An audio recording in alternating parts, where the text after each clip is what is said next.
Cabinet में मंजूरी। CM Bhajanlal Sharma की अध्यक्षता में आयोजित हुई कैबिनेट की बैठक में जैसलमेर के औद्योगिक विकास को लेकर अहम निर्णय लिए गए हैं। बैठक में मैसर्स जेके सीमेंट लिमिटेड को कंपनी की प्रस्तावित रेलवे लाइन के निर्माण के लिए 71.37 हेक्टेयर भूमि औद्योगिक प्रयोजन के लिए आवंटित करने की मंजूरी दी गई है।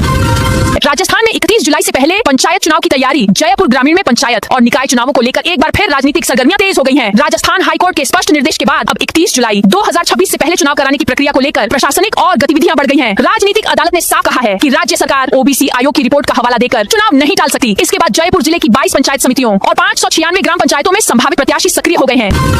राजस्थान में महंगे पेट्रोल डीजल के बीच बड़ी ई वाहनों की रफ्तार, बढ़ती महंगाई और पेट्रोल डीजल के लगातार बढ़ते दामों के बीच राजस्थान में इलेक्ट्रिक वाहनों ईवी की मांग तेजी से बढ़ रही है। कम खर्च, सरकारी सब्सिडी, रोड टैक्स में छूट और आसान संचालन के कारण लोग तेजी से ई वाहनों की ओर आकर्षित हो रहे हैं। यही कारण है कि पिछले 3 वर्षों में प्रदेश में ई वाहनों की संख्या 6 गुना बढ़कर 4.92 लाख के पार पहुंच गई है। जुलाई 2023 में यह आंकड़ा करीब 1.75 लाख था। 318 करोड़ की लागत से बदल रही कोटा के 2 रेलवे स्टेशनों की तस्वीर। अंतर्राष्ट्रीय स्तर की तर्ज पर विकसित किए जा रहे कोटा जंक्शन और न्यू कोटा डकनिया तालाब रेलवे स्टेशन ग्रीन स्टेशन के रूप में नई पहचान बनाएंगे। दोनों स्टेशनों को पर्यावरण अनुकूल सुविधाओं के साथ विकसित किया जा रहा है, जहां कार्यालयों सहित अधिकांश कार्यों के लिए सौर ऊर्जा का उपयोग किया जाएगा। इनके विकसित होने के बाद दोनों स्टेशन प्रदेश के लिए मॉडल स्टेशन बनेंगे। दिल्ली मुंबई मुख्य रेलमार्ग पर स्थित कोटा जंक्शन और न्यू कोटा रेलवे स्टेशन का पुनर्विकास कार्य तेजी से चल रहा है। राजस्थान के किसानों के लिए फायदेमंद है तारबंदी योजना। आवारा पशुओं और नील गायों से फसलों को होने वाले नुकसान से परेशान किसानों के लिए राज्य सरकार की तारबंदी योजना राहत का साधन बन रही है। इस योजना के तहत खेतों की तारबंदी करवाने पर किसानों को सरकार की ओर से अधिकतम 56,000 रुपए तक का अनुदान दिया जा रहा है। इससे किसान अपनी मेहनत की फसल को सुरक्षित रखने के साथ आर्थिक सहायता का लाभ भी उठा सकेंगे। अब एसएमसी तय करेगी स्कूलों का विकास। अब केंद्र सरकार ने राजकीय विद्यालयों की व्यवस्थाओं में बदलाव कर स्कूल प्रबंधन समिति को और मजबूत करने का निर्णय लिया है, यानी उन्हें विशेष अधिकार देने तथा विकास योजना तय करने में भूमिका और महत्वपूर्ण कर दी है। अब विद्यालय प्रबंधन समिति आगामी 3 वर्षों की विद्यालय विकास समिति की योजना इसी साल बनाएगी, जबकि इसकी हर वर्ष समीक्षा की जाएगी। साथ ही एसएमसी को विद्यालयों में 30 लाख रुपए तक के निर्माण कार्य करवाने की सीधी वित्तीय शक्ति भी दी जाएगी।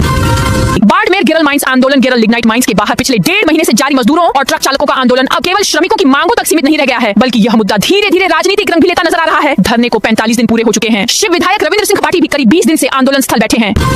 टोंक के स्टेट हाईवे से हटेगा अतिक्रमण। टोंक जिले में स्टेट हाईवे पर वर्षों से चले आ रहे अतिक्रमणों पर अब बड़ी कार्रवाई की तैयारी शुरू हो गई है। सार्वजनिक निर्माण विभाग पीडब्ल्यूडी खंड टोंक ने सर्वोच्च न्यायालय के निर्देशों की पालना में सड़कों की सीमा तय करने और अतिक्रमण हटाने की प्रक्रिया प्रारंभ कर दी है। अभियान के तहत सड़क के मध्य से दोनों ओर 40 मीटर तक किए गए सभी अतिक्रमण हटाए जाएंगे। जयपुर में रेल मंत्री अश्विनी वैष्णव का बड़ा ऐलान। केंद्रीय रेल एवं सूचना प्रौद्योगिकी मंत्री अश्विनी वैष्णव के इस संदेश ने युवाओं में जोश का संचार किया। वैष्णव ने कहा कि रेलवे में फिलहाल 1,60,778 भर्तियों पर काम चल रहा है। देश में 36,000 किलोमीटर नए ट्रैक बिछाए जा रहे हैं। राजस्थान को 200 नई ट्रेनें मिलना भी प्रस्तावित है।